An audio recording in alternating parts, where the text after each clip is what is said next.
Dear students, welcome to Tongala online classes.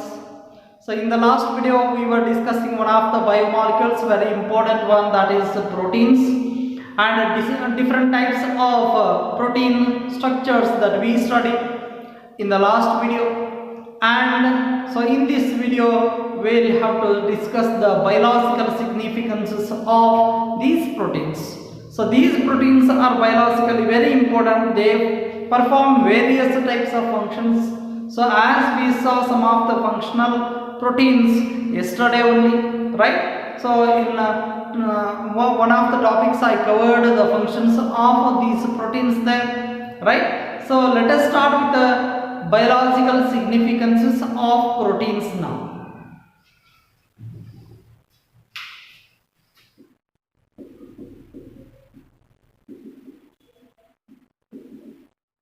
Significances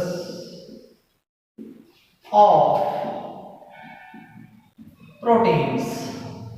How these proteins are biologically very important, one by one we will discuss. See here, as we know, these proteins are the building blocks, are the building materials of the cell itself, right? So this is first one. Hence, such kind of proteins which are responsible for the formation of the structures of different parts of the cell, they are called as structural proteins, right? So proteins act as the building blocks now, right? So first one, structural proteins. Structural proteins. So as we know,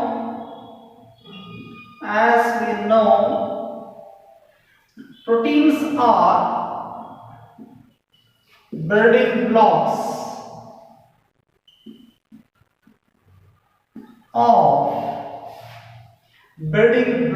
of cell, and these proteins determine the structure of cell membrane and even cell organelles like mitochondria, some of the plastids, even the cell organelles like ribosomes. Their structure is also made up of what? So their structure is made up of proteins plus RNA. So that's why, so these proteins play very important role in construction of the ribosomes even, right? So ribosomes, even microtubules,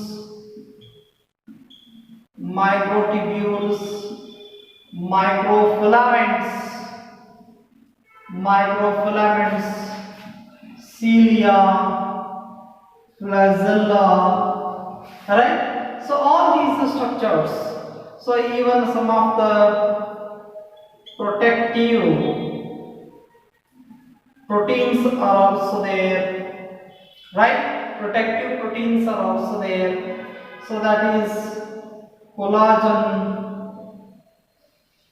fiber, that is collagen protein, elastin. They also play very important role in the construction of some of the structures here, right? So these proteins are the structural or the building blocks of the cell. Why? Because it helps in the construction of various number of the structures of the cell, right? Even other structures of the body itself. Hence these are said to be as structural proteins.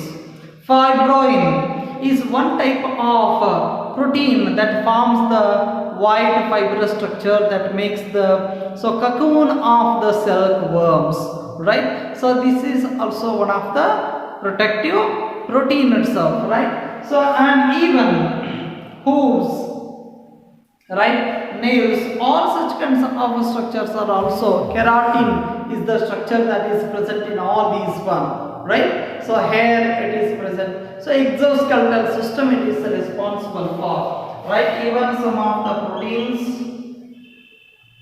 form outer coverings, right? So even example for that one is fibroin present in the cell cocoon, right? So is one type of a protective protein also. Even the keratin is present in nail, hair, hose, etc. Right? So all these are the protective proteins. These are said to be as. Okay. So next one, second one. We go to the second one. So functional proteins. So functional proteins. What these functional proteins are? So various number of functions of the body have been maintained by various types of proteins itself, right? So such kind of proteins are said to be as functional proteins, right? Various number of proteins perform various types of functions,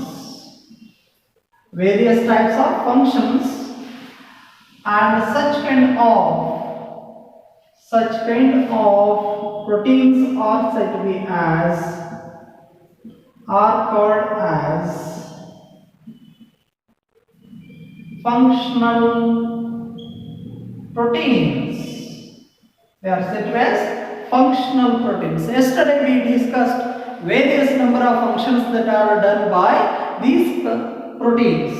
Okay, this is the second one. And the third one, majority of enzymes are the proteins. So maximum number of enzymes are proteinaceous in nature. So many enzymes are proteinaceous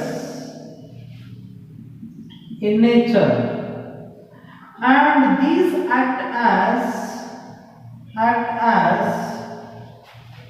biocatalyst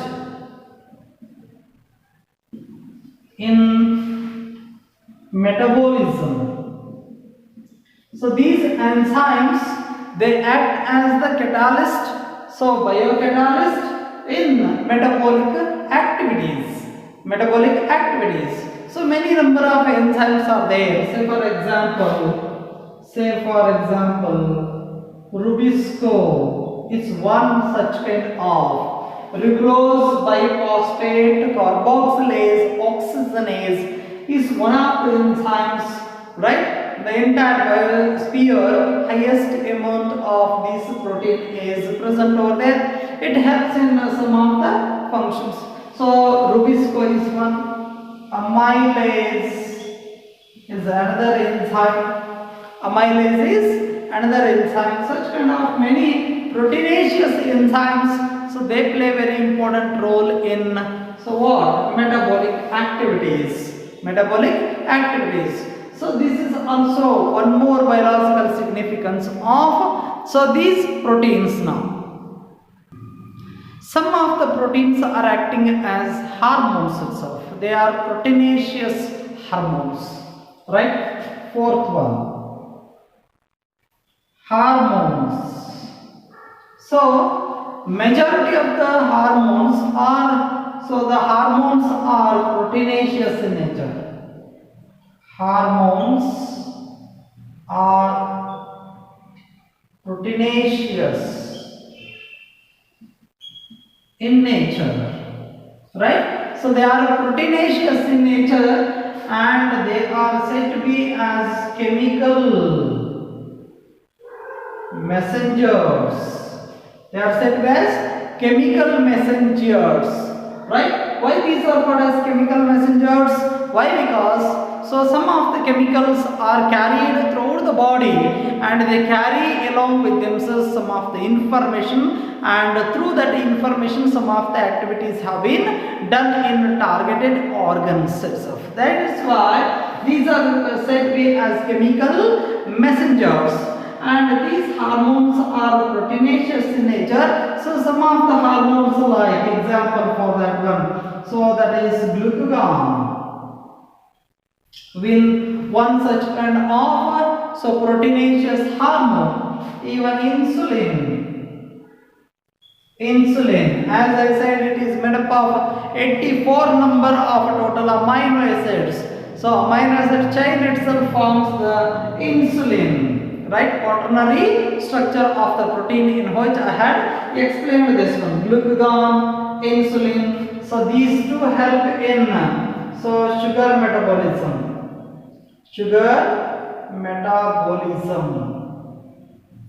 Or glucose metabolism, right, is being done by these two hormones, right? So this is how hormones are proteinaceous in nature, and they bring about many number of functions inside the body in targeted organs according to the message what these chemical messengers have, right?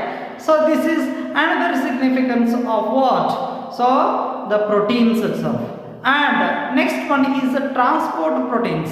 As you know, so various number of proteins. So example, hemoglobin is one type of protein, right? So hemoglobin that carries the oxygen, or it carries the respiratory gases in vertebrates. In the same way, simultaneously, so hemocyanin is also one type of the oxygen carrier in case of some of the lower organisms like arthropoda, molluscs, even so annelids, right? So such kind of proteins are said to be as transport proteins. So let us write it now. Transport proteins.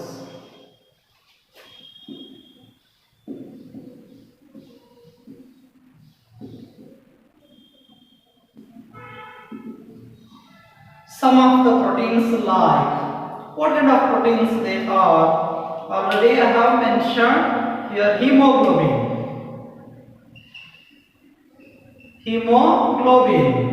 is made up of 4 polypeptide chains. 4 polypeptide chains in the sense that what? So it is made up of polypeptides itself, that is protein molecule, and so this hemoglobin act as carrier of respiratory gases in vertebrates. Respiratory gases in vertebrates. So this is hemoglobin. So in the same way, hemocyanin is carrier of respiratory gases in vertebrates, like arthropods, even molluscs and annelida, right? So in lower organisms, it act as the carrier of these proteins itself, right? Carrier of respiratory gases over here, right? So this is how transport proteins are also there. Even in case of vertebrates, here, so albumin protein. Albumins are the simple proteins that help in carrying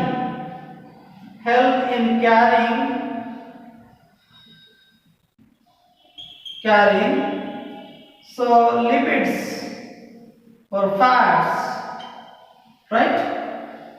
They help in carrying the lipids of the fats. So what we call that? These are transport proteins. So after this transport protein, next one is protective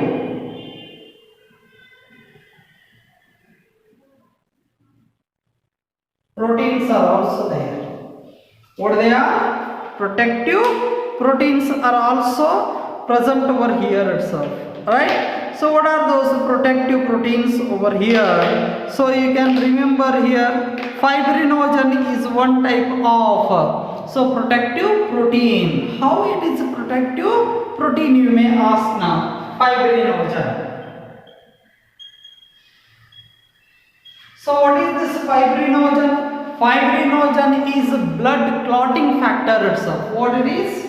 Blood clotting factor itself, right? So it is a blood clotting factor which help in clot the blood in the blood vessels. Clot the blood in blood vessels.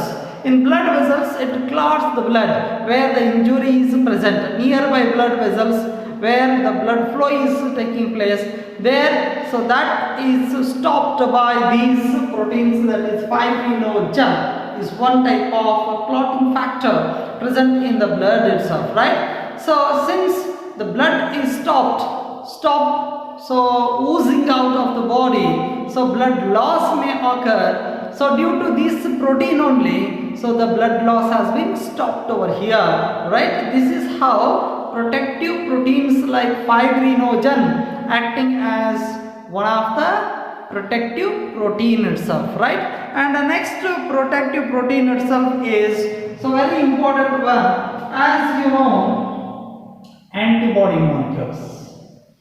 Antibodies, all these are called as immunoglobulins. Immunoglobulins are the antibodies. So these are nothing but, these are the antibodies are the structures protective proteins which fight against the pathogens which are trying to enter into the body and entered into the cells itself, right? So these fight against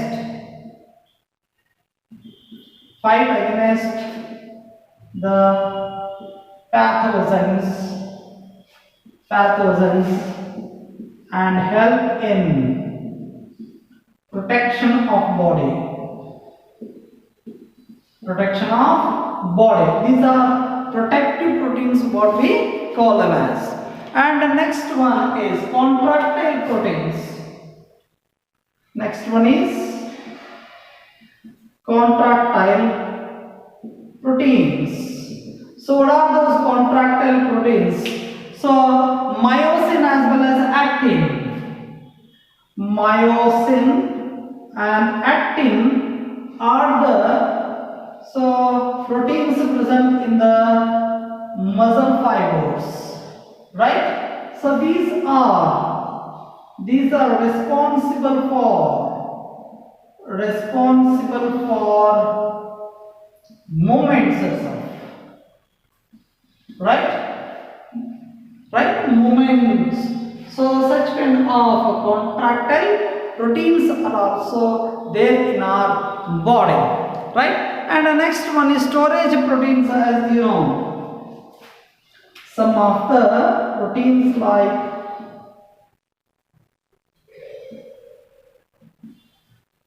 storage proteins are also there. What these storage proteins are? These are the spherical shaped proteins. Storage proteins are spherical shaped proteins.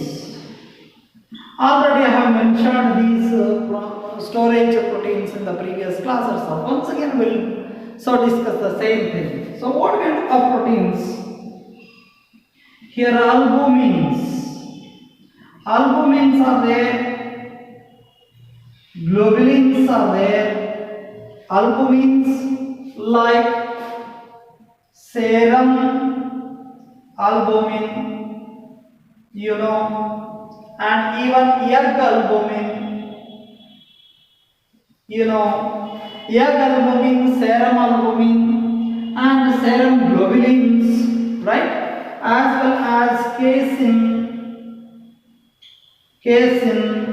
present in the milk, right? So these are all storage proteins. Along with this one, aleurone layer in the seeds, especially in maize, aleurone protein is there. So this protein, so these are all the storage proteins. These are called as what? These are storage proteins. And the next one is some proteins act as the buffers, right? What are these buffers? Let us see here. So ninth one, some proteins act as buffers. So these buffers are nothing but proteins maintain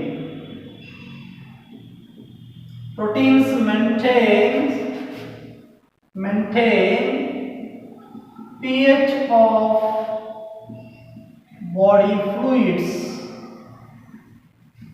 one thing, and volume of body fluids has been maintained by these buffers. So right, so pH of the body fluid and so volume of body fluid has been maintained by these buffers. And the next one, some are repressor proteins, right? Repressor proteins.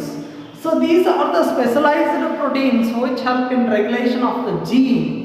Gene action is regulated by some of the proteins, and such kind of protein is a repressor protein.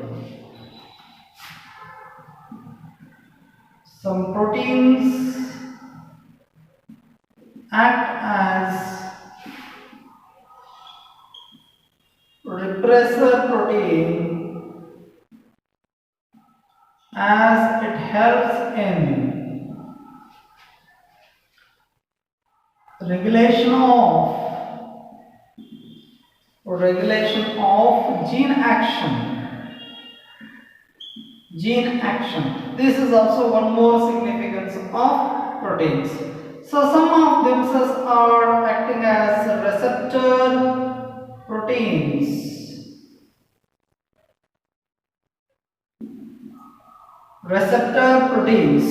What are these receptor proteins, you may ask now, right? So in the membrane, some of the proteins are acting as the membrane proteins, which act as the receptor protein, which receive some of the hormones or which provide space for the attachment of these hormones over here, bind to the hormones. These are proteins in membranes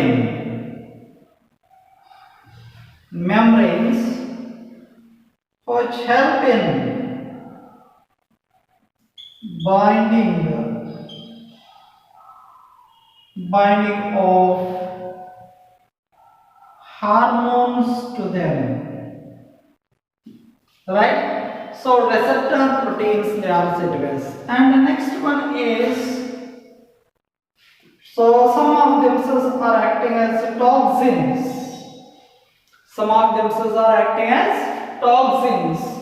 So why these are acting as toxins is because bacterial toxins, right? So bacterial toxins are the one kind of toxins present over there. So these toxins are also one kind of proteins over here, right? So by this we finished the significances of biological significances of all the proteins now, and let us study the lipids. That is one more type of micromolecules. These are not considered as macromolecules. and these micromolecules are nothing but, so they are lipids. Let us discuss the lipids now. Lipids.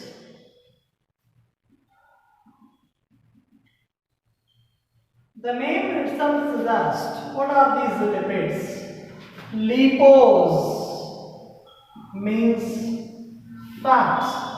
So that's why lipids are commonly known as what? Fats over here. They are nothing but fatty materials over here, right?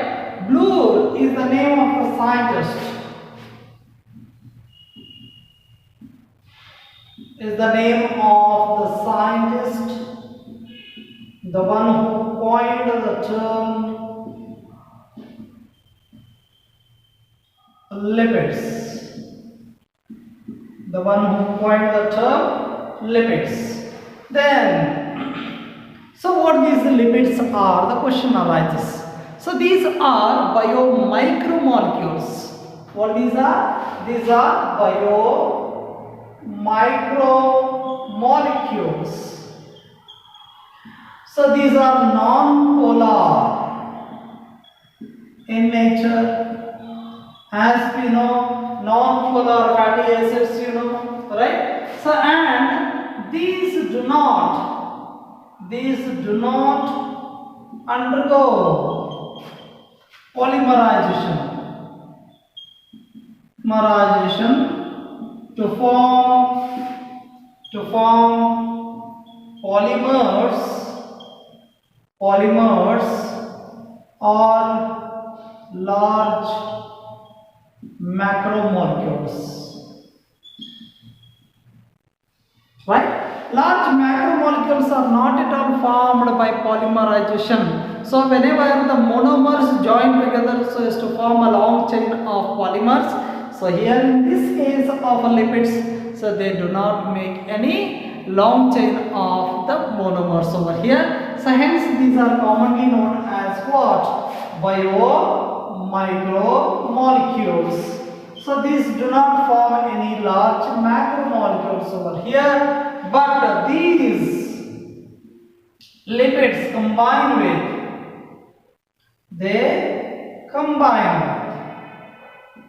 what they combine with?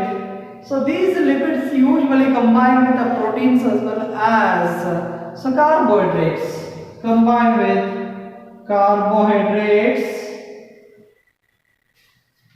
and proteins to form large macromolecules over here. Large macromolecules have been made by the combination of these lipids along with the proteins as well as carbohydrates. They form now the large molecules over here, that is macromolecules over here, but simply the monomers of their own do not join so as to form a large chain of macromolecules over here. Hence these are commonly known as the biomicromolecules. This is the fact what you must know. Then how to define these lipids? Definition of lipids.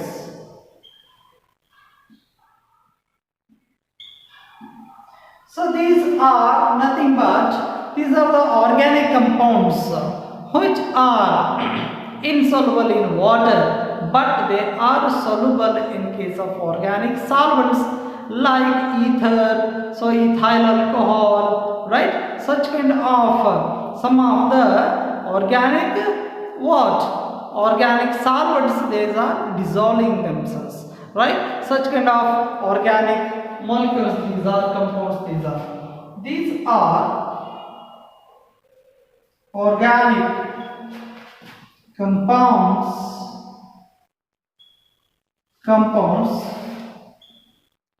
which are insoluble in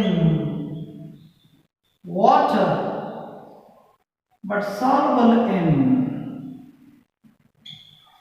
organic solvents.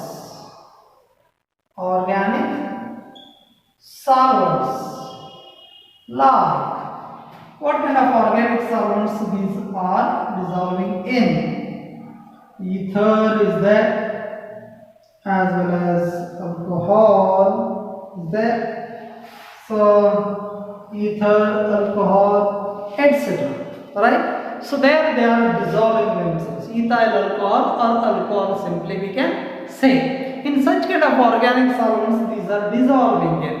Right? So the such kind of organic compounds are said to be as what? So they are lipids. And what these lipids chemically made up of? Lipids are made up of the elements like CH as well as O. So these are also made up of CHO, but the number of oxygen atoms are comparatively very less, but so these are as if the carbohydrates. Why? Because they are made up of CHO, right? So but these are as if the carbohydrates. So why? Because they are also made up of CHON. So there, right? These are as if the carbohydrates, as they contain CHO, but very less number of oxygen atoms are present comparatively. So these are nothing but lipids. These are right, and so these lipids are also said to be as a long chain of, or they are also said to be as esters of fatty acids and an alcohol over here. So these lipids are said to be as esters of what? So these are said to be as esters of fatty acids and an alcohol. That alcohol may be glycerol. So that alcohol is nothing but glycerol, right? So these lipids are commonly known as esters of fatty acids and an alcohol called as glycerol, right? So this is more important aspect to be remember. The alcohol group, that is glycerol, is present over here. And what these fatty acids are, the question arises. What these fatty acids are? Fatty acids. So these fatty acids are nothing but they are the long chains of, they are the unbranched long chains of hydrocarbons which are ending with the COOH group, that is carboxylic group, are called as fatty acids. So these are unbranched. So these are unbranched long chain of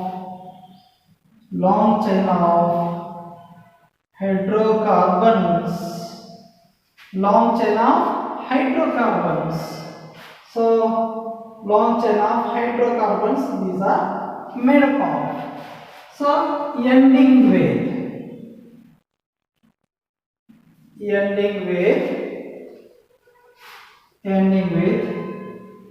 carboxylic group or COOH group itself, right? And such kind of organic compounds are said to be as what? So fatty acids. So these are made up of unbranched long chain of hydrocarbons, in the sense that many CH2 groups are present over here.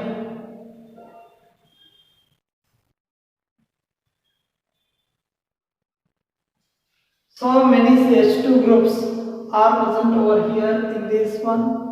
Okay. So and COOH, this carboxylic group is attached to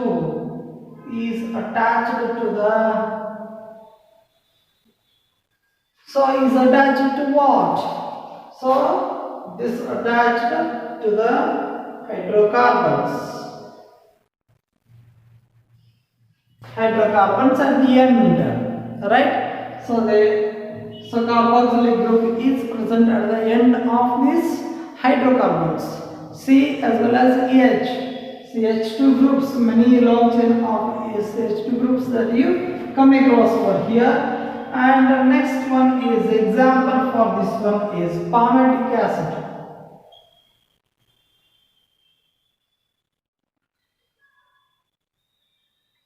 Acid is there, arachidonic acid is there.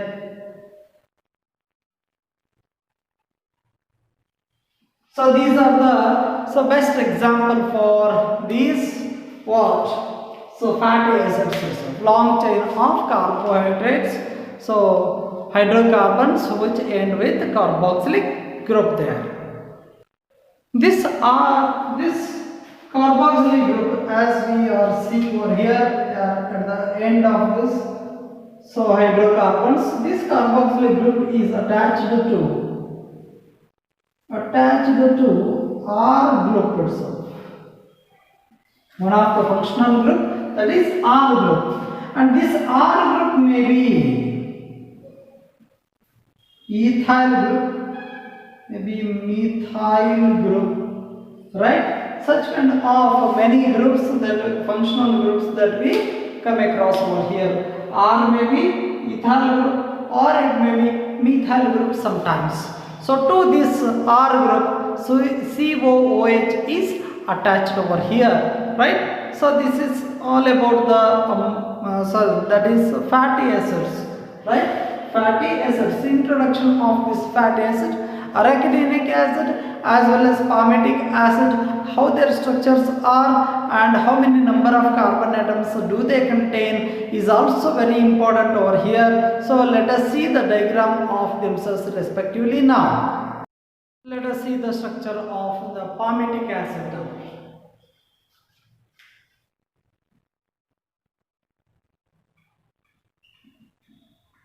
Palmitic acid is the best example for the fatty acid. See here, it has 16 number of carbon atoms in it, right? Along with the carboxylic acid, carbon also, right? So see here,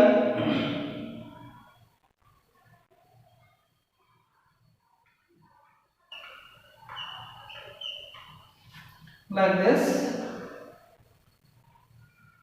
OH, double bond O.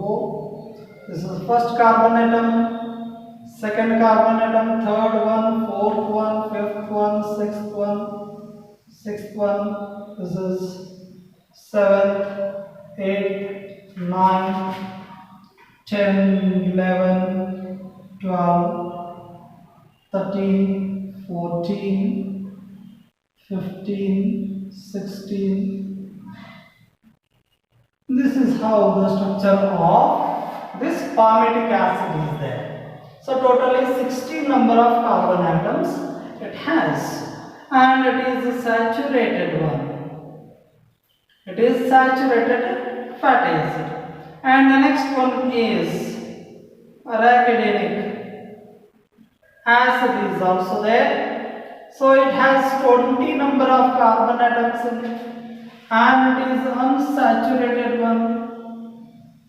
It is unsaturated in nature, right? So let us draw the diagram of the same here.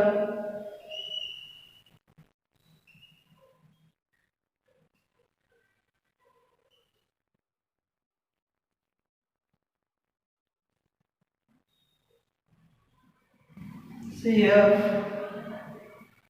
OH group, double bond O, so carbon number 1, 2, 3, 4, 5, 6, double bond, okay, 7, 8, this is 9, this is 10, this is 11, 12, 13, 14, 15, 16, 17, 18, 19, 20. So like this. So this is how the structure of arachidonic acid is here. So right. So this is about the example for fatty acids. So one is arachidonic acid as well as palmitic acid. Right. So and next one is the formulas for respective one we can write over here. For this palmitic acid, it is C. How many number of carbons are there? 16. H 32 are there, and O only 2 are here. And it is also written as CH3, CH2 14 times, COOH. Like this also we can write its formula. What about the arachidonic acid? It is C20. 20 number of carbon atoms are there. H32 are there, and next O2 are here.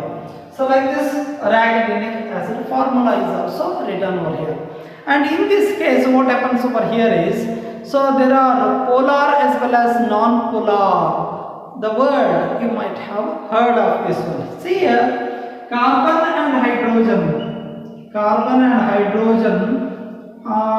bonds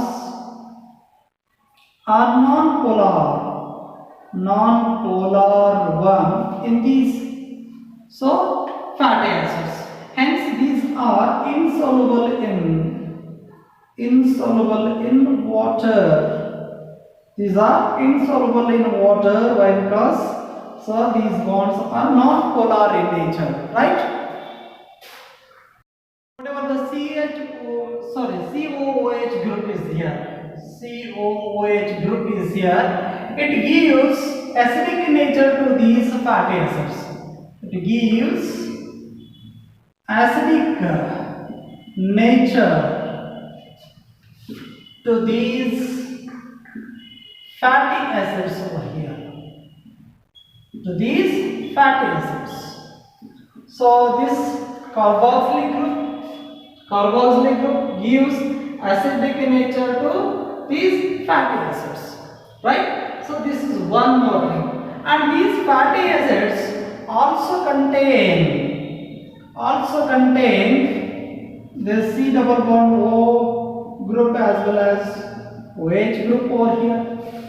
Hence are polar in nature. When these contain, the fatty acids contain this C double bond OH group as well as OH group over here, so they are polar in nature. Hence these become soluble in water itself. So they become soluble in water. And sometimes these fatty acids have so even number of carbon atoms, right? So these fatty acids have even number of carbon atoms within themselves, right? And that is about 14 to 22 number of carbon atoms may be present. But in normal fatty acids, so it ranges from 16 to 18 carbon atoms. It is about 16 to 18 number of carbon atoms they contain over here, right? This is also one more fact we remember. And one more thing is, so many of the plants as well as animals, they synthesize these fatty acids within their body. But some of the animals as well as human beings do not synthesize some of the fatty acids over here. And such kind of fatty acids are intaken by these animals, especially the human being, so through their diet. And such kind of fatty acids are called as essential fatty acids. And on this basis only they have been classified into essential as well as non-essential fatty acids over here. Let us write here. So majority of plants and animals synthesize these fatty acids in their body only, in their body. But some animals and human do not synthesize some fatty acids over here. So that is linoleic acid is one kind of fatty acid. Linolenic acid and arachidonic acid. So these are the three fatty acids. They are not synthesized in the animals as well as human beings. Hence these are commonly known as what? Essential fatty acids. These are products, right? On this basis only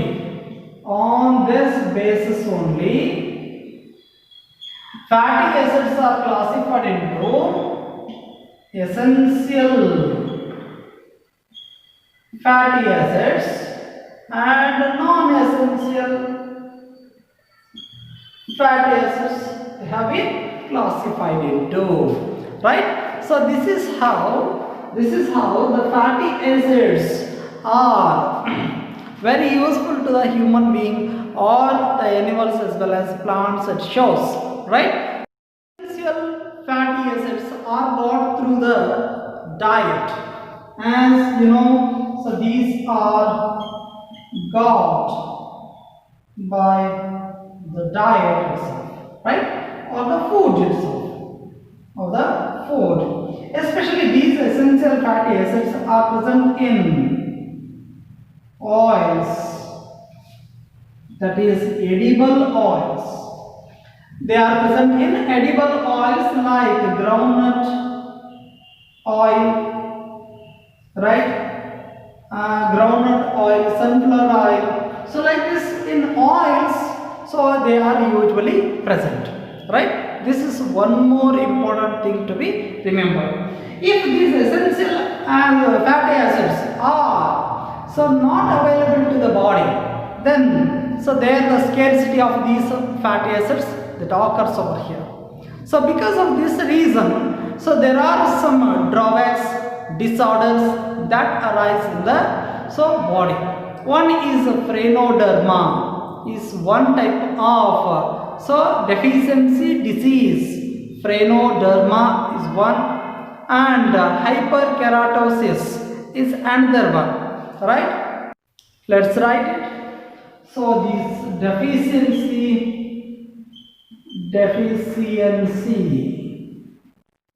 diseases like phrenoderma, one, hyperkeratosis, right, or the deficiency.